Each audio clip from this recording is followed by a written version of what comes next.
Stephen Ross is a devoted spiritual teacher, intuitive medium, and wellness facilitator, a yoga teacher and practitioner in traditional yoga and meditation.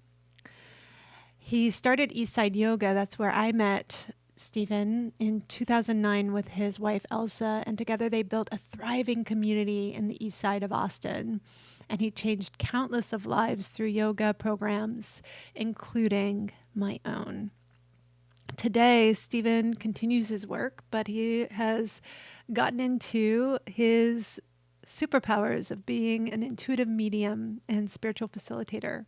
He shares yoga as well still, and he guides people with their spiritual path at Wisdom Pathways. He's also a wellness specialist at Miraval Resort and Spa on Travis Lake. And he has completed a master's in divinity from All Paths Divinity School and is an ordained inner spiritual minister. He has remained a teacher that lives with me and has taught me so much. So I'm excited to share this interview with Stephen Ross. You started in corporate life as an accountant, is that right? With a Yes. gas company? And you came Yeah, it from seems a long time Scotland. ago, but yes. Yeah.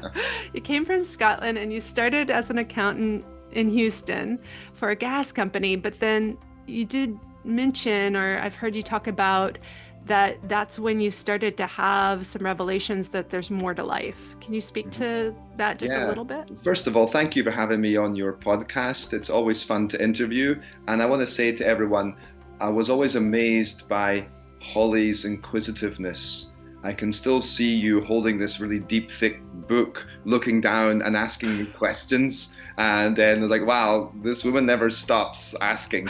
So I just love that. The inquiry and the ability to ask questions is really important in spiritual path and spiritual work.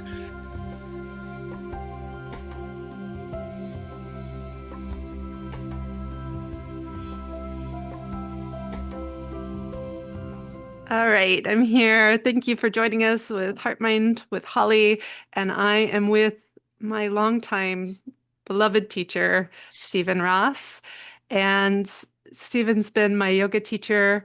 He was the head of Eastside Yoga, where I did my second 200-hour training, and much more in depth, in my opinion, and really started me down my path of yoga. And also, he married me. He was the, what, you weren't a reverend at that time. What were you, I Stephen? was actually at that Oh, time. I was a wedding officiant is the title. yeah, Because yeah. we So, were up in Peoria. yeah, Peoria, at a wildlife refuge. He married me and my partner, David. So you've been an integral part of my life, even with these little gaps where we haven't seen each other. Yeah. And I'm here to interview you today. I talk about you a lot with my students and in my audience as someone that's deeply influenced me. So I'm excited to hear about your journey. And we're going to get in a little bit about the three levels of consciousness and the inner battle and see where that leads us. But first, I'd love to hear, so you started in corporate life as an accountant, is that right? With the Yes. gas company, and you came Yeah, it from seems a long time Scotland. ago, but yes. Yeah.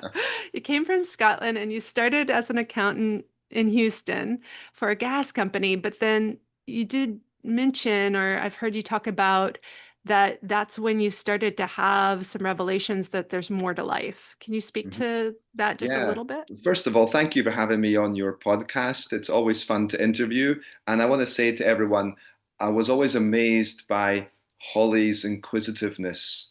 I can still see you holding this really deep, thick book, looking down and asking me questions. And then it's like, wow, this woman never stops asking. So I just love that. The inquiry and the ability to ask questions is really important in spiritual path and spiritual work. And even my own teachers, which I follow the teachings of Yogananda, who was a guru and monk from India, and he would say that this when you're a yogi, when you're a spiritual seeker, it's not for a weakling of the mind. You know, you don't want to be just passive. You have to be discerning. You have to really inquire. You have to ask why. So you have all that built in. So it's great to be with you again with that inquisitive mind. So I came to America 2001, the summer of 2001, and I transferred with a company. I was 26 years old. I never lived in heat. So it's, summer 2001 in Houston. I think after one day I was crying, calling my mom saying, I want to come home. And she said, just stay 1 year, son. That's 24 years ago. Here I am. And I never had any inkling towards spirituality, intuitions, all of that. But when you move country, I think it disarms you a little bit. The things that maybe the mind fixes on, or maybe even, dare I say, controls, are gone in a foreign country. You're kind of like in the wilderness. And I was only here a couple days, and I received what I would call a message, essentially like a voice spoke in my head. And I was just sitting in a long stay hotel on the outskirts of Houston. There was nothing glamorous. I think I was eating a sandwich at the time. And this voice said inside, things have changed. Go find out what life really means. It was, I forget the exact words. I wish I'd written them down, but it literally told me something. I'm Mm, 26 years old, sort of sitting there going, what was that? And mm. this was the first pebble, you might say, in many messages coming to me. And I work as a medium primarily today. And so it was essentially something directed me. There's more to life than this. Go find out what it is, Yeah. literally. And then don't hear anything again for another year, but it was enough to shock me and go out there. So I started this pursuit of trying to figure out why.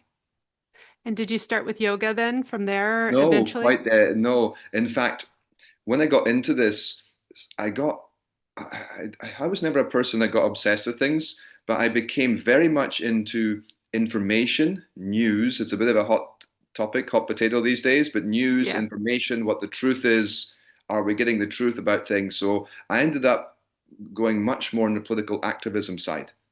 And Okay. I immediately got pulled myself right into anti-war. And Mm. so I started off anti-war. Now, this is summer 2001. Guess what happens 3 months later? 9/11, Yeah. which was just yesterday's anniversary, coincidentally.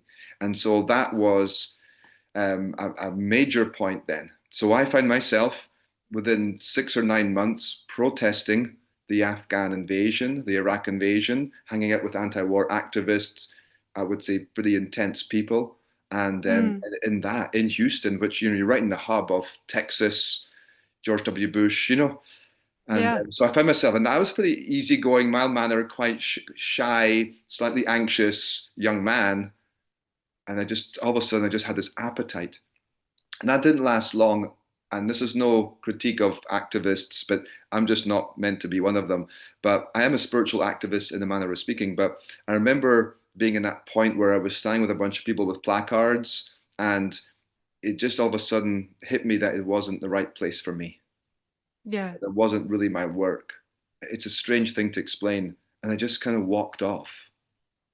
It's hard to Mm. walk off from things. Anyway, Yeah. long story short, I found myself then going into more healing energy, personal healing journey, and then getting thrown into groups of people who were spiritual activists. All of a sudden, it was now not talking about the government, it was talking about new consciousness, a paradigm shift.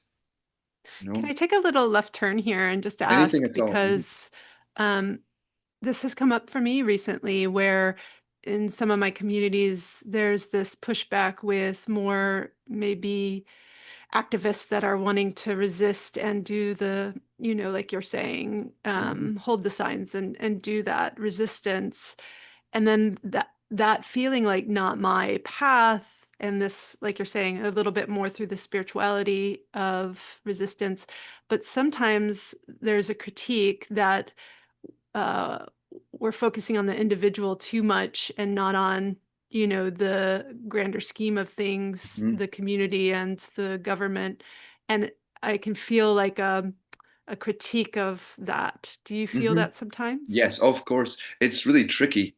And there's always this battle between the individualist need to heal, go through their journey, and then a collective, how do we be there for our neighbor in solidarity and that as well. And it's this tricky back and forth trying to do it. Um, I I do a lot of readings for people, intuitive readings, and it's really about life direction. That's a big part of my work. And something has come up a lot recently, and I want to share it with you. You might be interested.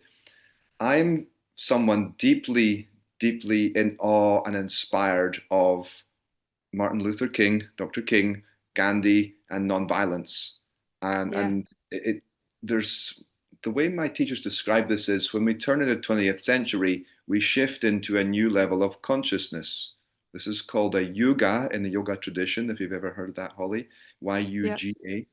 And when this shifts, we go to an era that goes from like absolute black and white medieval kind of thinking into a point where we're cut loose from a lot of that and we have to be more responsible. And it's an age of energy which can go positive or negative. Like, for example, all of a sudden we figure out there's atoms and physics and all this stuff. We split the atom, and our first desire is make a bomb. Do you see? Mm. Like things can get, there's new information, but it's really volatile and you have to be responsible with it. Now, I'm saying this because when we move into this new era, 20th century is like, very extreme. You have these terrible wars, but you also have these incredible human beings and new solutions and ways. So I really think there's certain people that we need to pay attention to. Now, when I give readings these days, one of the things that's come up a lot is don't forget Dr. King, the nonviolent resistance. Don't forget that, rather than this screaming at each other. And so there's a big pull towards the Black Panthers, all of them, and they basically what's come through in readings is saying to people who are very active in this is like, don't forget what they did and sacrificed in the face of real hatred. Mm. And it's come at one reading I did for a person that all of a sudden I realized, like, oh, there's about 10 Black Panthers are standing round this reading, and they want you to remember the sacrifice they made. Mm. And it wasn't just argue with people. It wasn't just, and I wasn't there, but I've read about these things. They, Dr. King taught people to have true ahimsa. Mm. Ahimsa is benevolence to someone who's hostile to you, and you go in and love them. Even Gandhi, if you watch the movie Gandhi, it says, um, "Our love will break their hate. Do not give Mm. in to hate." Anyway, this is a whole big subject, but it's a fascinating one. So the point now is how can you stay in that consciousness? And guess what? Ahimsa is a yoga principle, harmlessness. Mm. And the Yoga Sutras say, for one who has established the mindset of ahimsa or harmlessness, hostilities cease in their presence. It's pretty amazing. I think, my God, I don't know if I could do that. And so you have this point now where you think, I believe it's a little bit like, pause a second. It's almost like we're repeating a 1960s thing again, but this time it's going really badly. And remember, we stand on the shoulders of giants. I would love to see And ahimsa workshops in every yoga studio in the country. yeah. That's just me. And so how do you um personally combat this pressure maybe from the same people, whether it's within yoga or spiritual communities that have this like pressure or again this uh, bias towards their way, like the action way versus, Hmm. maybe like you're saying your calling was to be more of that spiritual activist where you're Hmm. working with individuals to support their growth. Yeah. If you had a sentence or two, what might you say to someone that's called to do that work, but then feels the pressure to like from peers and things to that that's not good enough or that's not enough? Yeah. Yeah. What comes to me is a 90-10 split. Okay. This is just coming to me, so I have to process it. I would say for yoga teachers, yoga therapists, people in the healing arts, in that way as well, 90% of that is I would say is dedicated to the personal healing journey. And the word that comes to me is groundswell. The new consciousness is bottom up. Mm, Old consciousness is hierarchical, a king, an emperor, and we're all looking up. It is amazing how fascinated we are watching the president or the leaders or prime minister and just watching them and fixating on what they're saying and reacting to what they're saying. And I would say mm, that's, I hope it's not too controversial, but there's a lot of time wasted on that. yeah, I agree. Groundswell. You think now as like someone like Bernie Sanders, who I supported, it was like these all these donations of $27. Do you remember that? And it just groundswell up. That's the new consciousness. Yeah. Thank you. The other teaching of this is interbeing. Have you heard of that? Thich Nhat Hanh's teaching. A little, yeah, a little. So with interbeing, I'm no expert on it, and I'm not a Buddhist per se, but as I understand it, an act of kindness to a stranger, taking care of someone with a parent with Alzheimer's, a small act of ease in a conversation is as important as a policy. Yeah. And this is Yeah. it wraps people's minds around it. And then the counter argument is spiritual bypassing, which you do see a lot of that. So Yeah. 90-10, 90 in that way is yes, work, groundswell, shift people, awaken people, or they're if they're ready to be awakened, they'll ask you.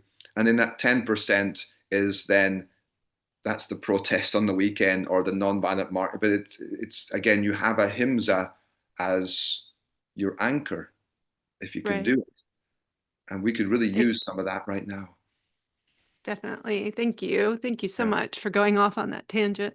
Yeah. Um, so you did eventually find yoga, though. So you went from releasing from that appetite of protesting, um, and then you ended up training in yoga or Yeah, practicing I yoga. basically became what you would call a seeker. So I just felt this amazing pull towards, I would say, healing, alternative. I was very fascinated by monks and shamans and Sufi teachers. And when you're in Houston, which gets a bad rap, but underneath the concrete, there's this amazing sort of subcultures everywhere in Houston. And so all these people would come to town. And if you take an event in Houston and then you went to a Buddhist one and a Sufi one next week, it was the same 50 people in the room, like I knew, Yeah. it's the same as people. Anyway, I just was exploring everything. And one day, a guru came to town. Her name was Karuna Mai. She still goes around today. And she was doing an event at the Unity Church in Houston. And I went to it because if there was one coming, a friend would say, "Hey, there's one, this guru's coming, let's go." It's just like that. And I went to it and I walked into this church and this little lady sitting up in her little perch and there's mantras chanting and music and everything. And I came in and I just felt as if I'd come home. Mm, Scottish guy living in Texas trying to cope with all that. But there was something about it just felt deeply present for me. It was energetic. I didn't understand Ganesha or I just didn't understand anything. I just walked in like, oh my, this is where I'm supposed to be. And mm. that was a big part of my journey. And again, I developed this insatiable appetite. So it didn't take long where I became a devotee and I was, doing seva and volunteering as a devotee around the guru and got deep into that fast. Um, Okay. yeah, that was my entryway into it. And then yoga, as people know it, with down dogs and classes. So I'm when you have a guru, they'll have an event in a hall, okay, and there's chairs in the back, and then sit cross-legged in the front. And so everyone wants to sit at the feet of the guru. They're like a beacon of energy. So everyone like wants to get at their feet. And if you're close to the front, it's even better. Like give me more energy. And so I'm going to sit cross-legged at the front with the other people. And when we're trying to meditate, everyone's sitting and moving, and you can't get still, and you can't get into it. And they're creating all these inventions to sit still. If you move, you get sent to the back. Ah. So then they said, my hips hurt, my knees hurt, my back hurt. I can't concentrate. What should I do? And then someone very politely told me, and he said, "This is what hatha yoga is for." Mm. And they differentiate between yoga with a capital Y, which we can talk about, Holly, and hatha yoga, the physical branch of the tree. He said, go take hatha yoga. So that's how I got into it. Okay.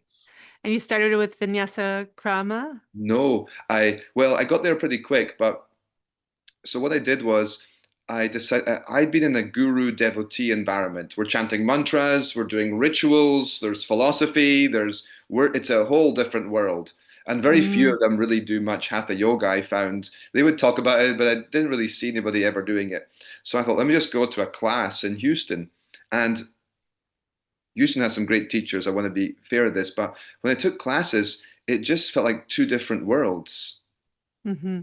There's very exercisey, calisthenic at times. Music was blaring, and I'm like, what the hell's this? And so I would take classes, and I just like this just does not do it for me at all. And I went around a lot of teachers in Houston, and I'm like, there's this is like just two different worlds. I can't quite piece it together for myself. How do we get from here, what I'm being told on one hand, and then what's happening out in that world? And there's a commercial side to that as well. And so eventually I attend a lecture on Ayurveda, and there's an Ayurvedic speaker in someone's house in Houston who turned out to be a very senior yoga teacher in Houston who had retired, and he's asked to demonstrate apanasana, with the knees to the chest and lie down. But instead Yeah. of just like pulling in his knees, he lies down flat and he begins this very deep breathing, ujjayi Mm-hmm. breathing, but really his chin is tucked in a bandha lock, and he moves in this sequence of a vinyasa. I never seen it before.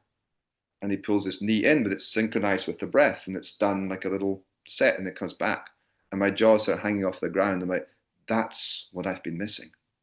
Yeah. It was a true integration of breath with movement, Yeah. and it was a true yoking. Yoga means also it means union, but it also can mean to yoke. It was a true yoking of the mind into this and harmonizing. And I thought, that's it. And that I Yeah. didn't know at the time, but he was demonstrating vinyasa krama. Vinyasa means to place in the order, and krama is the method.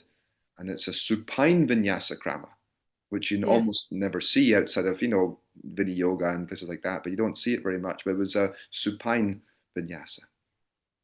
Anyway, Mm-hmm. that's the story.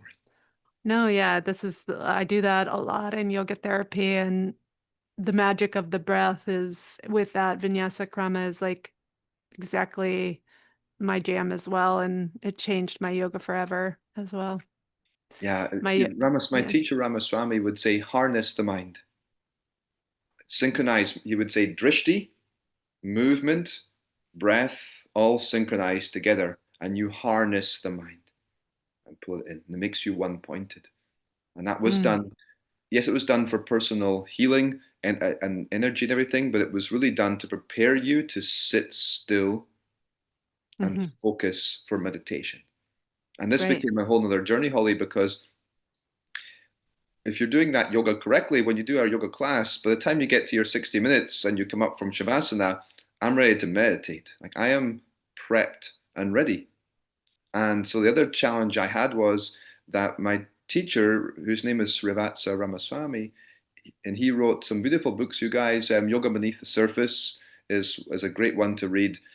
And he said when they were taught in India by Krishnamacharya, the father of all the top teachers, really, they didn't do 60 minutes of asana.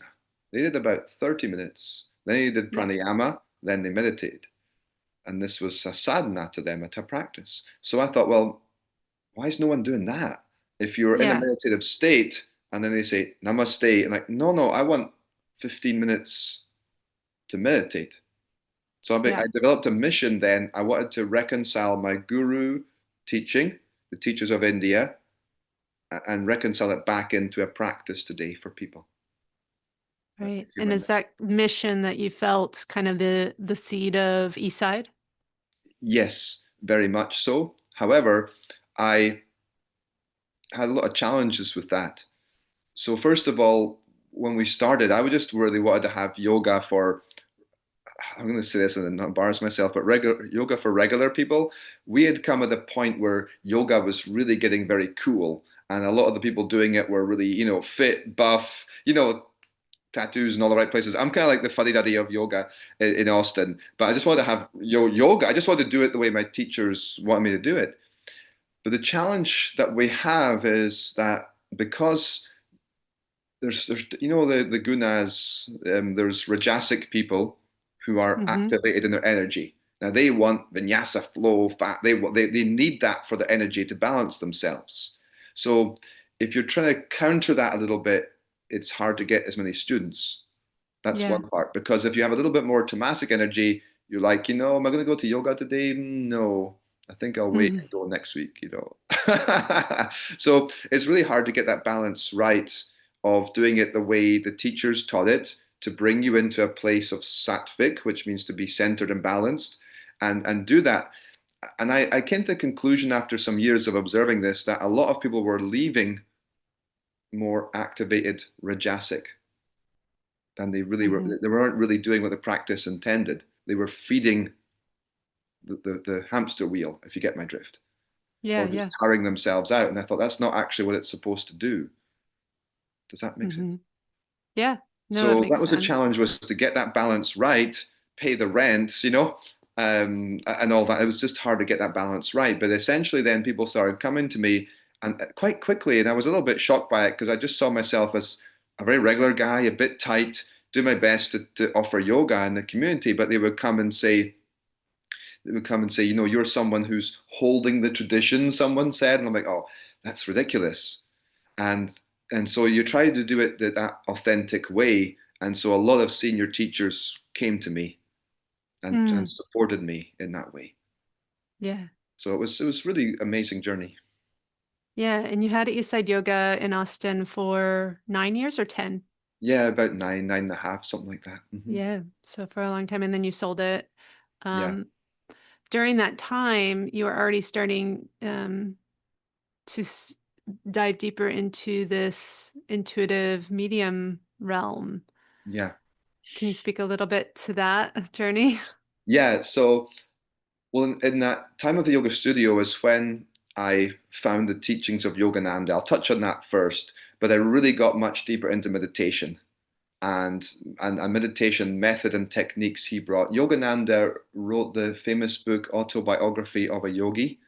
Yeah. Hopefully, all yoga teachers have read that book, I and did um, and the then series with you. that's right. Yeah. Oh my goodness, that was so much fun. People still talk about that to me as well, that series. And he trained Westerners in the 1920s, 30s, 40s until his passing in the 50s. And then they're pretty much all gone now. And then there's a third generation, and they would be teachers of mine, if that makes sense. Yeah. And so there's a lineage of that. And so I got deep into meditation, and really that's about expanding consciousness. And I think that's what opened up all the intuitions, is where it comes from. Uh, I've been a spiritual healer for 20 years, doing very quiet, hands-on, almost like faith healing as opposed to Reiki, where we pray and chant mantras over people and help the energy body and stuff like that. But when I started doing that, I would just be quiet.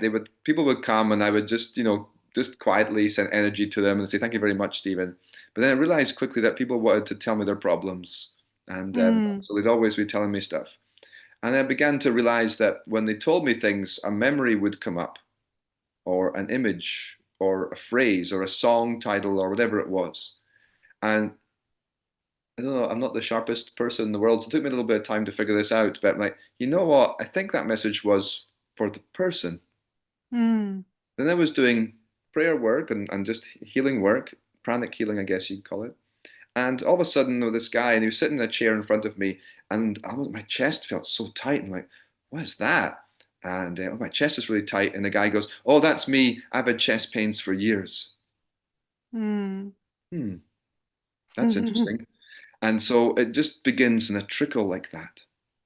Yeah, and were you ever scared of the gift? Because I work with people that can be quite scared of these things as they start to open their, in yoga, Mhm. open their systems, both physical, physiological, but then also energetic.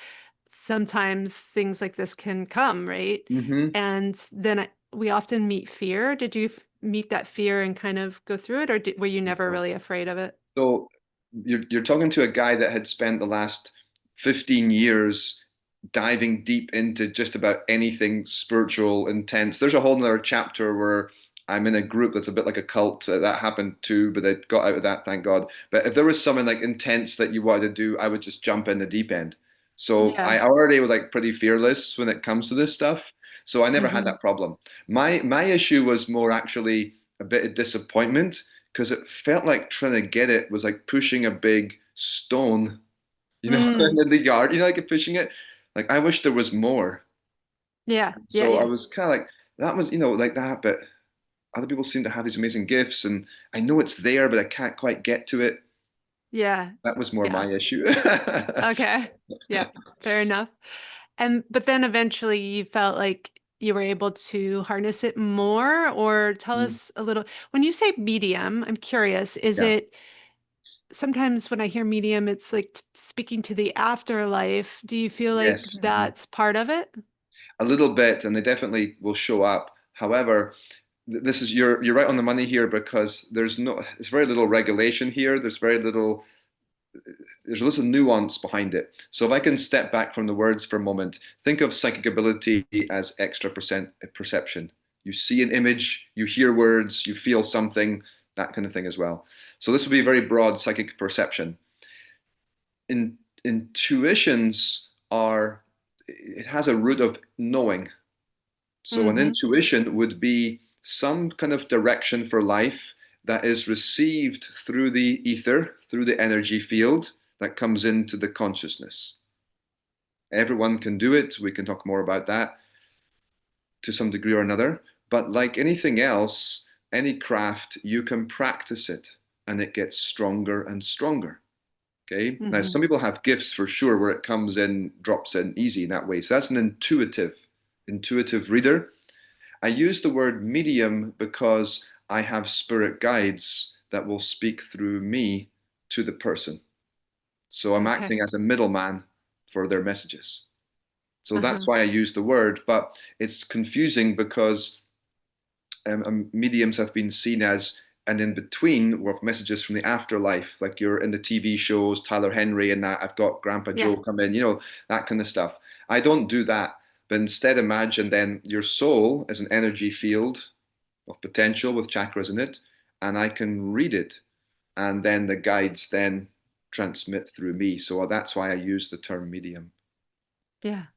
I Okay. sometimes am saying now soul medium because it is very directional on a person's life, and there's some people using that label today. So it's confusing jargon. Um, so the big thing here now is practice, and just like any gift, if you got a kid that's talented in piano, the first thing the parent says is piano lessons, honey. Like you go and take lessons and you go practice. So I ended up working at a place called Miraval, which is a resort of well-being, and so I get hired as a specialist there, beginning of 2019 it was, and then I start to do sessions there for people as an intuitive, and the What sheer volume of what were you hired for? Was it more yoga, or were you hired as a medium to begin no, with? I was hired as a wellness specialist with my specialty was really around, you could say, stress management, self-care, philosophy of spirituality, how to turn that into practices. And that was really my jam. But most people who were out there had some, I'm going to call it superpower. There's different people with different superpowers, if I can say it that way. And so they asked me, hey, what do you do? And I told them, well, I do this intuitive thing. And I didn't even think to tell them because I just been kind of doing it in drips here and there. And so they looked at me like I was crazy and thought, let's start doing that. And boy, oh boy, it took off. It And did. it did. So I've performed thousands of readings. And don't tell anyone I told you, but in the beginning, you're a little bit winging it. But you just start Yeah, doing yeah. it and it just keeps coming. And it's like, okay, once you push the boulder out of the way and get over yourself, and practice and begin to harness your craft.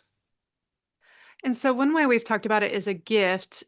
Another way would be like that. I don't know if you've talked about it yet, but you talked about maybe a map of someone's system, Hmm. soul, Yeah, astral body. Yeah. body. So yeah, that certain aspects of that are just easier access. Like you said, anybody can do it, but but maybe it's easier accessed through, for example, the ajna third eye for some Hmm. people versus the anahata, the heart. Yeah, Um, but we can call it a gift, but it's also like a system in a way that is it is just, a system. yeah, So I'm going to answer that as a yogi, and assuming your listeners and viewers are yoga type of people. So first of all, I'm going to say this with a little giggle. Yoga is not stretching. yeah, Hatha yoga, hatha means to harmonize your energy body. It's an energetic health system to finesse that part of you really more than anything else. And if you're practicing correctly, you will raise and lift your life force into your higher centers as opposed to living in the lower centers. That's why when you do stretching and stuff, you come back and you're like, wow, I feel this glow, or I'm kinder to people. I just came here to loosen my lower back, and all of a sudden they're being nicer. There's various things that happen. Your consciousness shifts. Now imagine your chakras are loaded with something like a Christmas tree in a way, gems of potential for everybody. Creative potential, loving mhm. potential, words of truth, and so on. And now we begin to access them and open it up a little easier. Does that help a little bit? Yeah, the only thing, and this is where I work, and I think a lot of people work, the only thing I wonder about, and I kind of push back on it with my own yoga therapy work and breath work, it is a bit more in the Tantra realm of this idea of, landing in the lower chakras or living in the lower chakras Mm-hmm. is a negative thing, or um, and this idea of only raising, I think also for women, I work with a lot of women, for example, Mm-hmm. that have gone through sexual trauma. Yeah. And what tends to happen is, yeah, they are kind of stuck in lowers, but they've also been sometimes shot up, out of the Ah, body. yeah, that's something different. Yeah. Yeah. And so then, like, the journey of coming back down to the lower chakras is where we begin. Yeah, And agreed, like, agreed. Hmm. yeah, yeah. Agreed. I was speaking about that only from the point of view of accessing parts of ourself. And Mm, every chakra has its own quest, and every chakra has its own, like your lower chakras have your purpose and your principles of life. And if we don't have grounding in that, where it's just going to be bypassing the whole time. You're not going to get there. You have to lock in. So I'm looking at that as a way, as like your prana can center. You're opening up into the gifts within you. That's the point. So this is healthy. yeah. I think your question before was around how do we access the intuitions? Is that correct? Well, I was saying that certain people might have easier access in certain parts of the map, right? Correct, Um, correct. Hmm. yeah. And so, from my point of view, we incarnate, and the chakras are a work in progress. Some people have a lot of gems in their sacral chakra, which is Mm, creative art in that way as well. Some have gems in a big life purpose in the root chakra, and so they come in with this as well. Then, as they go through life, they accumulate energies which form blockages to that access. So, this is the personal healing journey. yeah. And in yoga as well, it's not just vinyasa. There's another word my teacher used you don't hear of very often, chikitsa, which is the Mm, therapeutic expression of the poses. So it's not just vinyasa in form synchronized with the breath. The poses are used to access in different ways. That's a whole other discussion. But the point here is that we come in with these gifts latent to us. Some are buried, and part of our quest in life, the hero's journey, is to access that and pull it out. And that can be a very big, tumultuous kind of journey. And then all of a sudden there's breakthroughs when the energies that's guarding around come down. And now this thing just opens and turns on like a Christmas tree. yeah. Yeah. And sometimes people, again, that's what I've been experiencing lately is it can bring on fear. And the more that and this is a good segue, I think, but the more that we battle that or fight against it, it seems to me like the more suffering we experience. Yes, agreed. And so imagine now someone has open heart chakra. They just love and light and love unicorns and rainbows. They have a very beautiful heart and all of that and compassion. If they didn't have a strong navel chakra and a strong boundary, guess what happens? They take on too much. People take advantage of them. They often have difficult people in their life. There's all kinds of serious things happen. Imagine then that they felt very guarded because of early life problems, traumas, shames, that their sacral chakra is not open. And then it's guarded. And then imagine in the root chakra, they don't have the self-esteem or believe in themselves and so on. So your heart chakra is this big dazzling light, but the lower chakras are, let's call them unhealthy. Yeah. So now we have this imbalance, and you can step into your healing work, but if you have all the lower stuff imbalanced, you're not rooted in who you are. And that's when we see difficulty, problems, projection. There's all kinds of issues that come from it as well. So I wanted to just to clarify that for everyone, like we've got to make all parts of ourself healthy. Yeah. But when we say raise our energy, I'm talking about tapping into your higher self. And I'm trying to Yeah. get to your answer, but the higher self, think of it as your intuition, your wisdom, and access to something. And when that's open to yourself, you now have a navigation tool for your inner battle and your inner quest. Right. And that's going into those, what our theme is, the three parts. So is this coming from Yogananda, this three-part system? Yes, the Yogananda, and then he had a disciple called Swami Kriyananda, and he wrote extensively on this as well. And the higher self, capital S, is seen as your divinity. You can translate it different ways. Yogananda used the term super consciousness. You sometimes see it here and there. New Age people use it a little bit as well. And essentially, we can change in a way from just me in my head, fixated or attached into my personal drama into a point where I lift up and I become much bigger than that. Mm. And that sort of divinity or that energy then comes through me.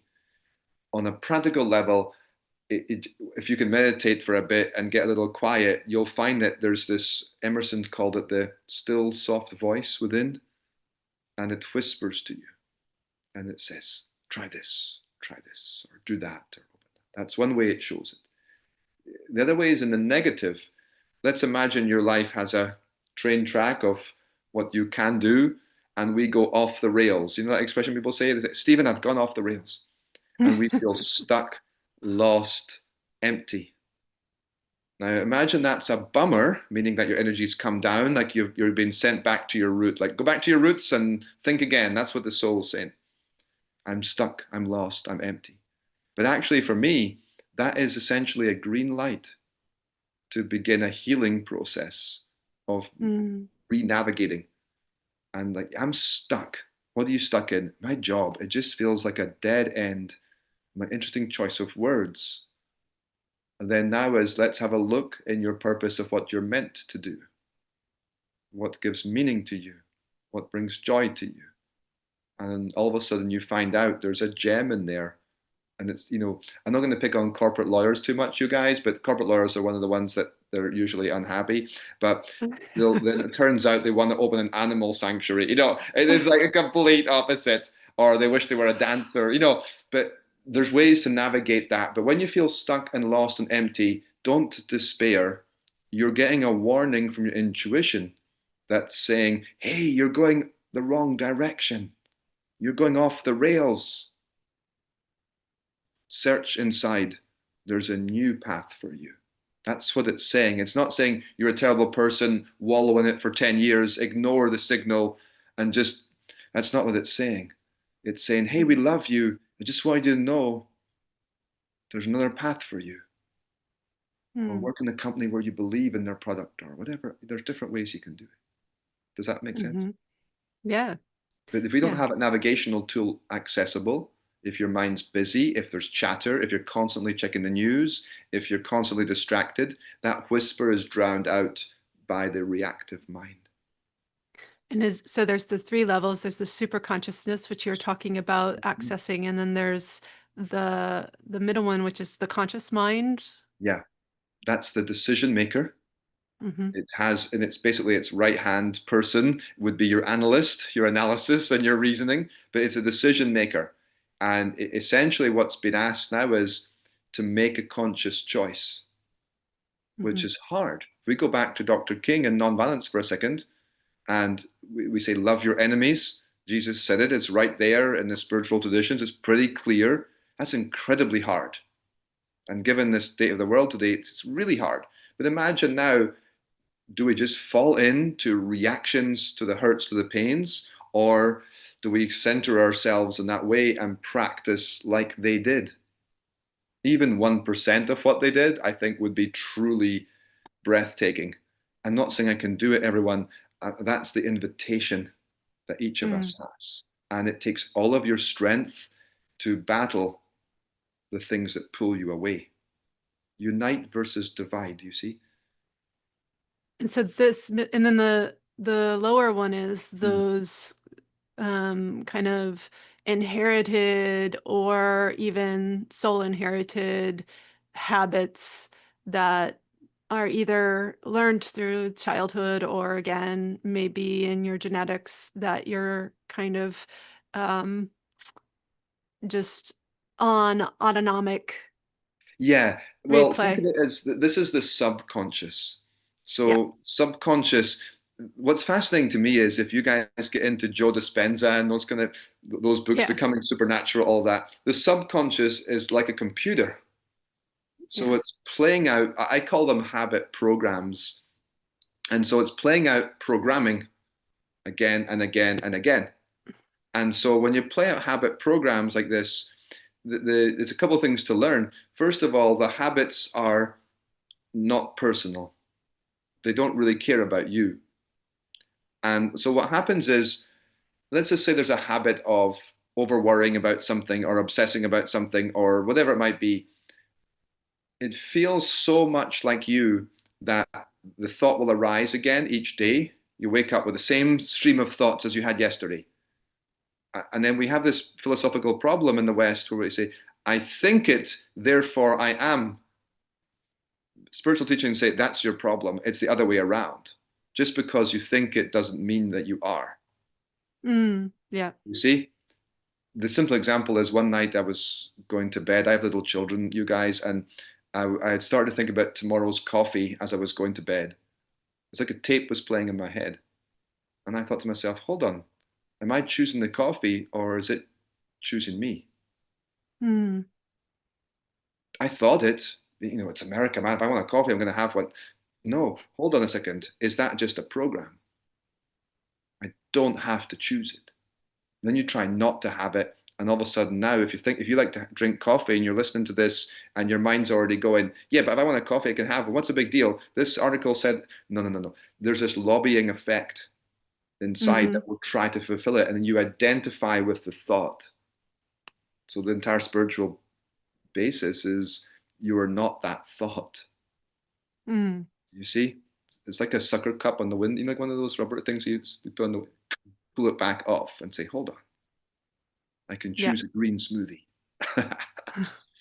Do you see what I'm saying? So now as the subconscious drive thoughts, we identify as the thought, we become it, and now we're trapped in what Yogananda called the power of past habit, Hmm. which is one of your greatest adversaries. And you assume you are it. So you say, okay, I'm not going to have this coffee with the sugar, or I'm not going to have late night snacks. I'm going to stop doing that. By God, one day later, you're doing the exact same thing. Mm. Do you see? This is the battle. It's simple. I'm giving a simple example because that's even hard. No, yeah, it's what I work with people on a lot is these simple things, but within them, there's so much. Uh, I mean, you might have really good terms for this, but there's so much psychological samskaras around how it makes them feel and who, like Hmm. you're saying, who they are, both in the negative and positive, Agreed. right? I Yeah. am a person that can't control myself, Yeah. and the shame of that. It's really hard. This is what Yeah. Michael Singer of the Untethered Soul, who wrote that, would talk about um, that we become a part of ourselves. It's not who we really are. And we end up worshiping those lower frequencies. Yeah. It becomes a religion, or it becomes a worship of it, and we're trapped in that horrible cycle. This is what's called a vritti, or a vortex, a spiral. And so it goes around again, and it asks us to then meet it at a new level, a higher choice. Hmm. So kind of make that higher choice in that as well. And that's what takes guidance, shepherding, friendship, good influences. It tells Well, us all of that to help be in that place, to make those choices. and you're making me think about like even the definition with the sutras is that to still that vritti for a moment to Mm-hmm. maybe shift the samskara, right? Yeah. Mm-hmm. Yes, to shift it and to rewire. So we need higher energies to help us do that. And then I call it being and doing. We need to be in the new frequency. We need to be able to visualize it, to vision it, to be in it, the person you want to become. And you think, well, Right. who do I want to become? That's where the intuition gives you the guidance to do it. And it says, like, for example, I teach a class on this, and people will come in, and it's talking about new habits and a new you. And they'll come in and they'll say, I just want to be better at going to the gym. Okay, I can't seem to get to the gym. I'm an executive, I do well in my life, but by God, I can't seem to get myself to the gym. Can you help me? Give me some tips. Then we do an intuitive exercise. And it turns out there's something, a couple of things happen that are completely different. There might have been body shaming issues when they were a teenager, or you'll get some weird thing where they're trying to just be like really fit or achieve a new one thing. And instead, what comes through intuition says, be more present with your children. Mm. You see? Okay.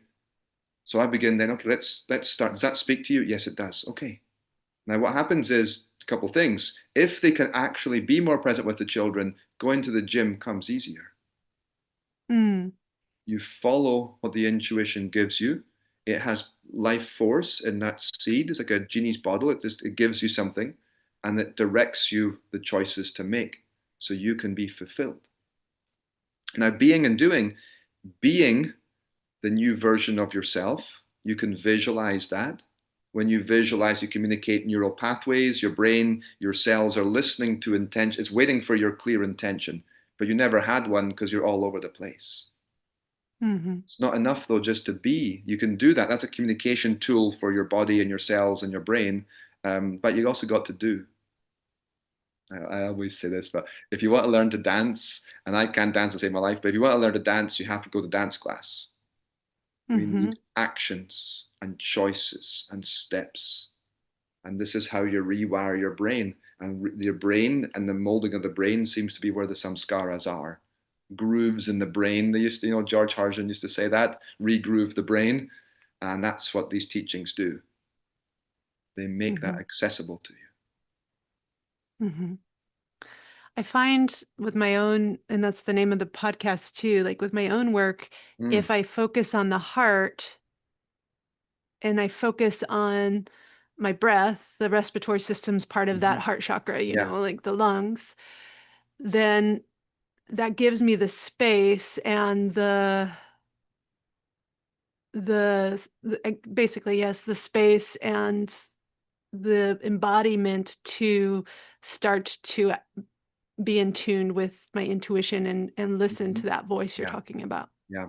So think of it now as a lake or a pond, and there's ripples there with the mind.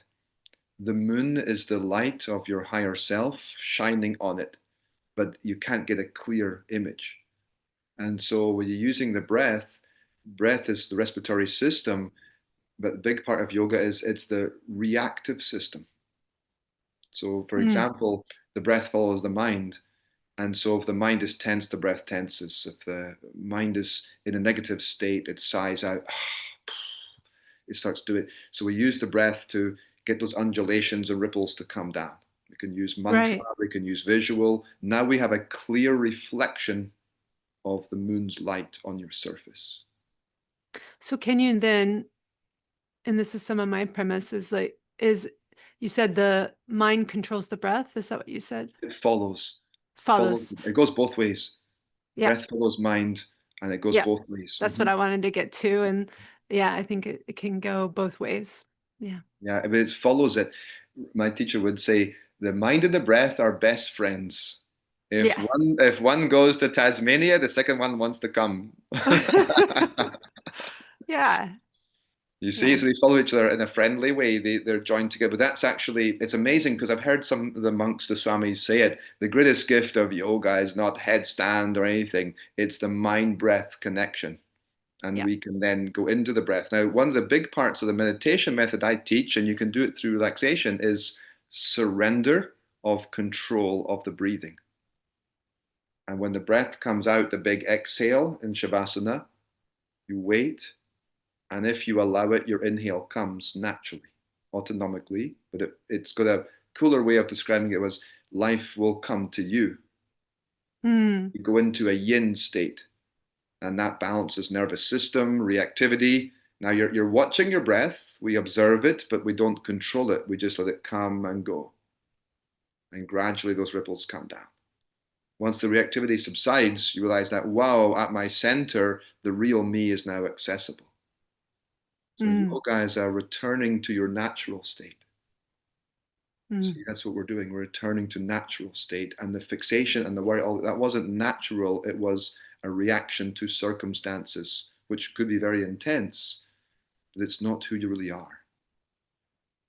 So returning to natural state, then you find their gifts awaken, and they love again music and friendship and laughter and conversation and whatever it might be. I'm being idealistic, but all of those things blossom again inside the tree of life. It was right I think there. that's Yeah, I think that's a good place to transition. And I feel like I could talk to you, obviously, Stephen, for probably Likewise. 3 hours, but um, I do this with all my guests. I'm going to do a quick fire questionnaire for you just to get to know you a little bit more and have a little fun. Hmm. Some of them are kind of deep because it is a spiritual podcast, but um, take your time, use your, your intuition, whatever comes first. Um, for like a word or a sentence, not much longer than that, just a Yeah, quick fire answer. yeah. And the first one is, what makes your spirit expand? Ah, wow, what a great question. I love that's your first question, where did you grow up, What makes, say it one more time for me. What makes your spirit expand? To draw from the infinite well of divine consciousness. Take a dip into the ocean of peace and love and joy. And what makes your spirit contract? Mm. Um, there's hesitation, doubt, lower frequencies, noise, chatter. The Hmm. ego contracts and pulls in like a chain pulls you back. What emotion for you has been your biggest teacher? Oh gosh, fear. Always had a lot of it. Fear. What do you collect that says the most about you? If my wife was here, I would say spiritual books. Yeah. There's so many of them. Oh my goodness. I think now as I've switched from books to pictures of saints, I'm obsessed with yogis and saints and mystics. So they're like, there's all, you can't see it on the screen, but I keep getting more of them. What do you wish you could learn? Um, French. Yeah.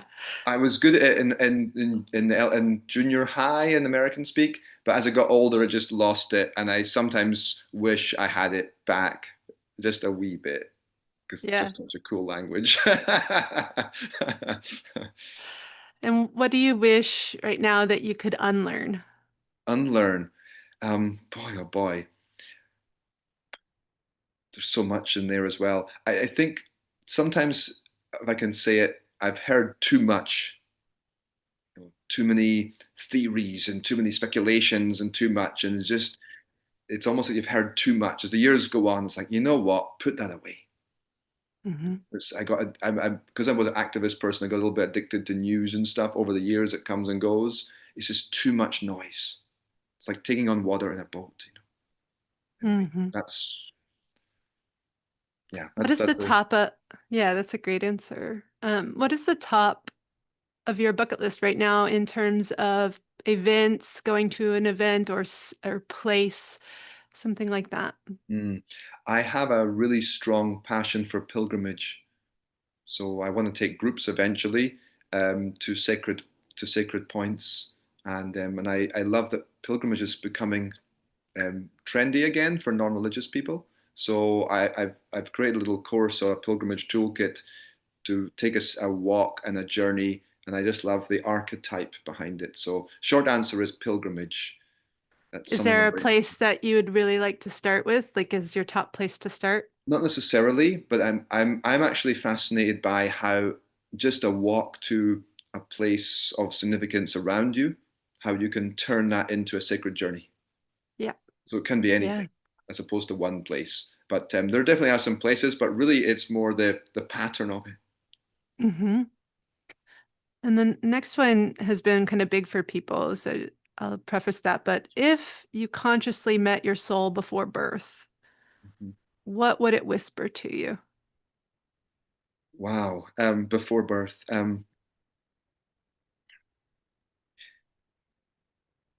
What comes to me is mission. When I went to America, something awoke in me, and it's always been about a mission of why you're here at this crazy time to guide people. And so, mission first, mission Mm, first. I'm here for a purpose. I've seen it many times in different things I've done, but I hope I'm answering your question, but it's mission yeah. first. Yeah. And I think every breath I take, that's where my mind goes. Yeah. And what would your last question, what would your 10-year from now future self, thank you for? um, I would say for not giving up and not listening to all those voices of insecurity and fear in my own head. And I've my wife to thank for that because she's the one that really pushed me to open the yoga studio. If I hadn't have done that and I'd kept going in my career, I don't know that I would have had the guts to do all this. It's hard to tell for sure, but there's been a lot of walking on thin ice. And so the fact that you just kept on going over that to find dry land is what comes to me. Yeah. Yeah. And I want to thank you for that too, Stephen, because if you wouldn't have, I wouldn't have met you. Yeah, I appreciate that, Holly, so much. And I've had a lot of anxiety in my life, and there's been a lot of challenges to get through it and try and make it work and make a life and living and support and raise a family doing all this stuff, which has been really hard for a lot of people. So many people tell me that or a version of what you just said, and it's almost like, yeah, I get it, but at the same time, I'm like, it's a lot. Like I think about the ripples of people all the students and people coming in to what you've done and the ripple conversation. There's so many ripples we create, and I almost think we're just here to make as many ripples as you can, Yeah. and let the rest just flow. Yeah. I can't thank you enough, dear teacher. I am so grateful for your time and your wisdom. I love you so much. Oh, thank you, Holly. Right back at you, my friend. It's such a joy to do this and have these conversations. They're important. So keep doing the good work, my friend. And I admire you as much. So I wanted you to know that as well. You've taught me in different ways that you might not even Oh, realize. So keep doing the good work, my friend.